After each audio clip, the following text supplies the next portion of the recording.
अब हमको ये समझना है कि ये मन है कौन सा पदार्थ, ये क्या है मन। आज तक कोई वैज्ञानिक इसे नहीं अपनी मशीन पे ला पाए। जैसे एक्सरा होता है, सीटी स्कैन होता है, अल्ट्रासाउंड होता है, आज तक किसी ने मन का किया कि भाई ये झलक रहा है मन, यहाँ से थोड़ा क्लिक हो रहा है मन, कहीं बात तक किसी ने। ये वैज्ञानिक की नहीं है, ये योग की वृत्ति से इसको पकड़ा जाता है। ये वैज्ञानिक की दृष्टि में नहीं है। वैज्ञानिक तो स्थूल केवल हड्डी मांस चर्म, वो आंतरिक। आज तक किसी वैज्ञानिक ने बुद्धि को, मन को, चित्त को, अंतःकरण के किसी एक वृत्ति को भी पकड़ पाए तो बताना। क्योंकि मशीन स्थूल, उसकी जानकारी स्थूल, तो स्थूल का ही एक्सरा होता है, स्थूल का सीटी स्कैन होता है। आज तक अंतःकरण पर किसी का प्रवेश हुआ हो योग के सिवा तो हमें बताना, किसी का प्रवेश बस इसी ढांचे तक है। चाहे जितना बड़ा वैज्ञानिक हो, चाहे जितना बड़ा कोई डॉक्टर हो, चाहे जितना बड़ा कोई आयुर्वेदाचार्य हो, सूक्ष्म शरीर में प्रवेश वो तो योगारूढ़ पुरुष। अब ये योग मार्ग, भगवत मार्ग, अब यहाँ शुरू। ये है क्या मन, कौन सा पदार्थ है,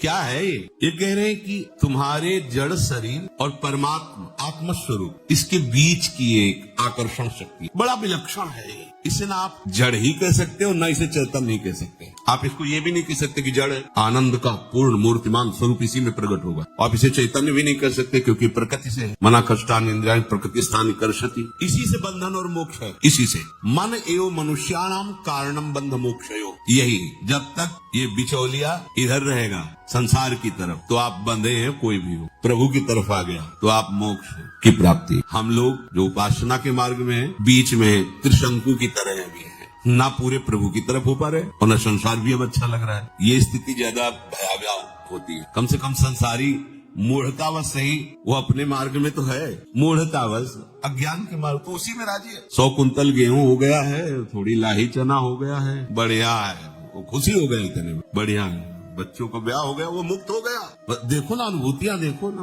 मुक्त हो, मतलब आप क्या, मतलब फाइनल में वो आप क्या, हमारे जैसा भाग्यवान कौन। वो कम से कम उतने को तो मान रहा है। यहाँ इतना तो विवेक हो ही गया कि ये सब झूठा है, पर ये पूरा का पूरा सही नहीं आ पा रहा है कि झूठा है। उधर रुचि भी नहीं हो रही, आकर्षण भी है, और जिधर हमारी सत्यता का भाव आ गया उधर पूरे उत्साह से हम चल रहे हैं। तो बीच में जो दशा है ये बड़ी भयावह दशा होती है, इसे पार करना चाहिए। बहुत तीव्रता से इस मार्ग काटो, नहीं तो अरज जाना होता है। मन एवं मनुष्याणाम कारणम बंध मोक्ष, बीच की वस्तु चैतन्य घनात्म स्वरूप का इस पर इधर प्रकृति जन्य आकर्षण इस पर पड़ रहा है, मन पर। इसे ना आप जड़ कह सकते हैं, ना आप इसे चैतन्य कह सकते हैं। एक विलक्षण वस्तु है मन। जगत नाम की कोई चीज नहीं, इसी मन ने रचा है जगत। तुम्हारा मन नहीं तो जगत है ही नहीं। ये वैज्ञानिकों की भाषा नहीं है, ये योगारूढ़ महापुरुषों की भाषा। अब आपको उसको बिल्कुल सरल भाव में बता रहे, मन है तो जगत है, मन नहीं तो जगत नहीं। अब आप विचार करके देख, जो बात आपने मन में डाल दी है उतने ही आपकी समझ में है, जो बात नहीं मन में डाली वो है ही नहीं आपकी। बहुत बड़ी सृष्टि, बहुत विषय, बहुत प्रपंच, लेकिन जितना डाला है ना मन में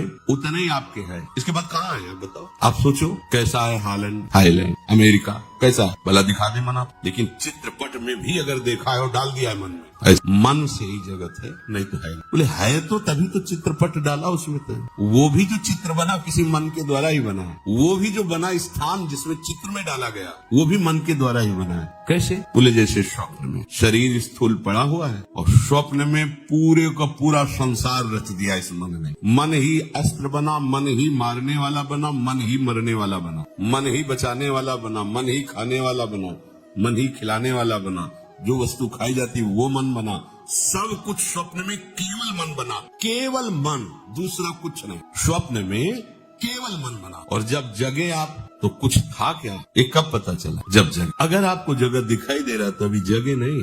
स्वप्न में भी ऐसा एक स्वप्न आता कि मैं जग चुका हूँ, उसी स्वप्न में स्वप्नांतर भी देख रहा है वो, लेकिन है वो स्वप्न में ही। ठीक ऐसे ही जब तक स्त्री पुरुष जड़ चैतन्य ऊंच नीच सुख दुख हानि लाभ ये स्वप्न रचा हुआ है मन रूपी माया का, ये मन जब तक भगवदाकार नहीं होगा तब तक ये जगत दिखाई दे रहा है। इस जगत का अस्तित्व है मन से ही है। मन ठीक हो गया तो आप ना कभी बंधे थे और ना आपका कभी मोक्ष होगा, क्योंकि आप बंधन को प्राप्त होते तब तो मोक्ष होता।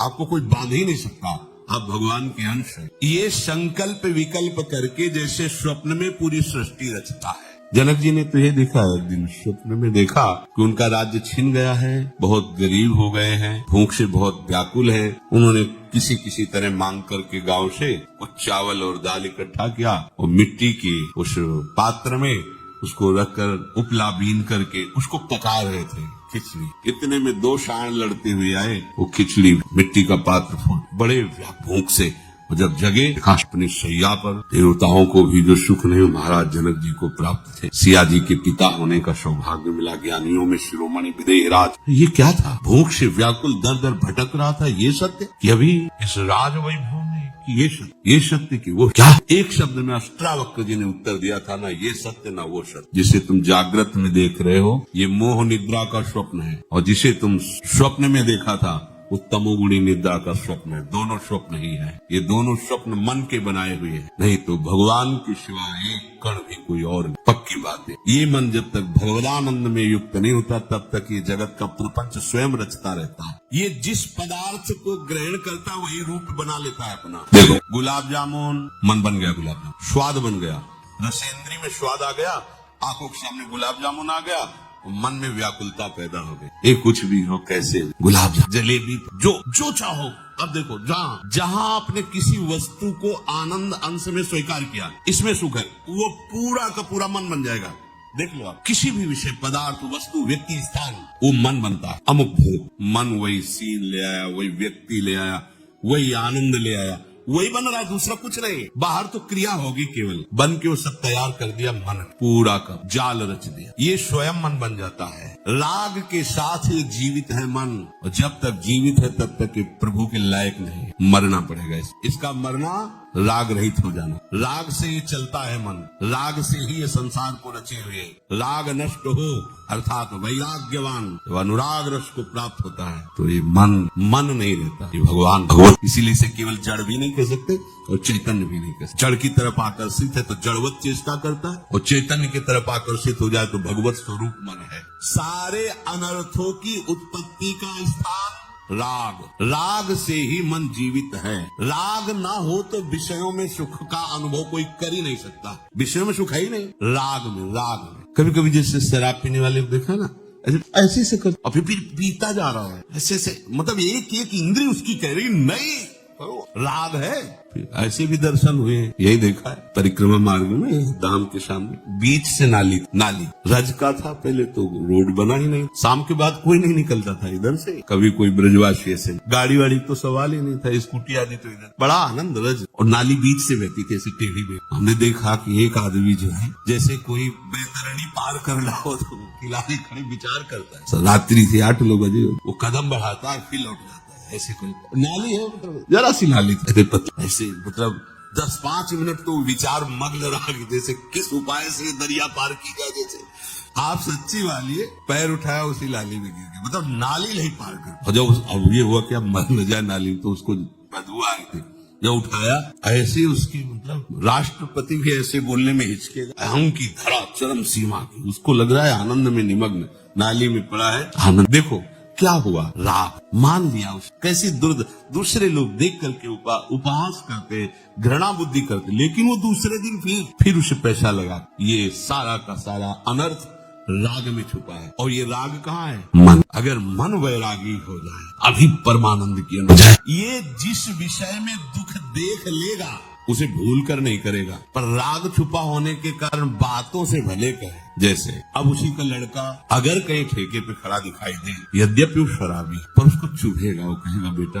तुम बिल्कुल बेकार है, देखो हम बर्बाद हो चुके हैं, ज्ञान है, तुम देखो हमारी बात आज खाई दे, कभी मत आना, ये बहुत गलत। पर वो खरीद के पिएगा, फिर दुर्दशा को प्राप्त। इसे दुख नहीं कहते, इसे दोष दर्शन। जिस दिन दोष दर्शन कब होता है? जब ये लगेगा कि वास्तविक इसमें सुख नहीं है, तो मेरा उपहास कर रही इंद्रिय। कब तक ऐसा होता है? या किसी महात्मा की वचन स्वीकृत हो जाए। एक शराब पी रहा था बैठे और उपहास करने में प्रवीण था, तो वहां से संत ने, और संत जिस नशे में होते उसको क्या पता, अरे वो तो पौआ लगाया होगा, आधा लीटर पिए होगा। संत तो परमानंद को पिए हुए हैं, मस्ती से जाए तो बोले बाबा लगा ले थोड़ी, जीवन भर के घूम रहा है। तो नजदीक आए और ऐसे बोले बेटा, ओहो तुम्हारे भाग्य को मैं पढ़ के देख रहा हूँ, तुम तो 7 दिन में मर जाओ, गिलास रख। वो संत है, उनका नशा अलग नशा है। बोले बेटा भगवान को साक्षी करके कहते हैं हमारे वचन मिथ्या नहीं, 7 दिन में तो नशा उतर गया। चरणों में महाराज क्या बोले, बेटा एक उपाय, अगर तुम गोविंद गोविंद गोविंद गोविंद ऐसा शुरू करो तो तुम्हें दुख नहीं होगा, तुम भगवान को प्राप्त, और हो सके तो शराब मत पीना, 7 दिन में तो मर ही जाना है। कभी नहीं घर गया, किसी से बात नहीं किया, कमरे में गो खाना पीना भी मर ही जाना है, 7 दिन गोविंद गोविंद गोविंद। 7वें दिन संत भगवान पहुंचे, उसके आंसू चल रहे थे। गोविंद बोले, महाराज कितने घंटा रह गए हमारे लिए।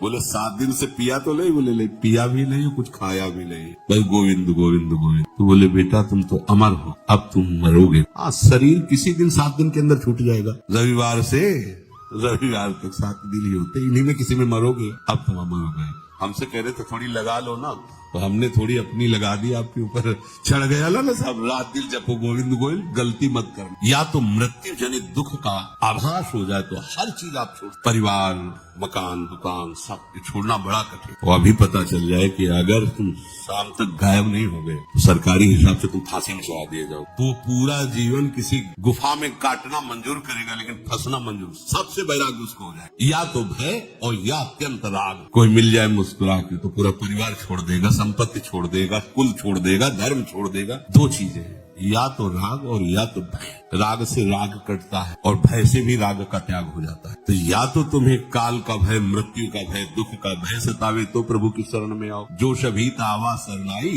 तो रखी होता है प्राण की नाई। या तो सत्संग सुनकर भयभीत कर लो अपने मन को और प्रभु की तरफ ले चलो, और या फिर इसे राग से लाओ। जितने सुंदरताएं हैं वो सब हमारे प्रभु, सुंदरता के समुद्र, करुणा के कैसे वैदग्ध्य सिंधुर अनुराग रसैक सिंधुर वात्सल्य सिंधु रति सांद कृपैक सिंधु लावण्य सिंधु रमत छवि रूप सिंधु श्री राधिका स्मृत में हृदय के समुद्र है हमारी प्यारे। ऐसा अंदर भाव करो और मन को समझाओ उनके नाम के प्रति, उनके रूप के प्रति। यदि इसे कहीं जब इधर लगता है तो उसे राग कहते हैं, इधर कहते हैं तो अनुराग, प्रभु की तरफ अनुराग। या तो इधर इसका राग शुरू हो जाए या भय हो जाए, ये 2 ही पद्धति से हटाया जा सकता है। तीसरी पद्धति या तो भयभीत हो जाए, ये कुछ ऐसा कोई विश्वसनीय आदमी से भय से मिले तो ये संभल सकता है, बड़ा चतुर है। अगर सत्संग में थोड़ा भय लगा कि हम गलत है तो माया बाहर ऐसे पार्षद भेज देती कि पूरे सत्संग पर पोछा लगा, तो बोले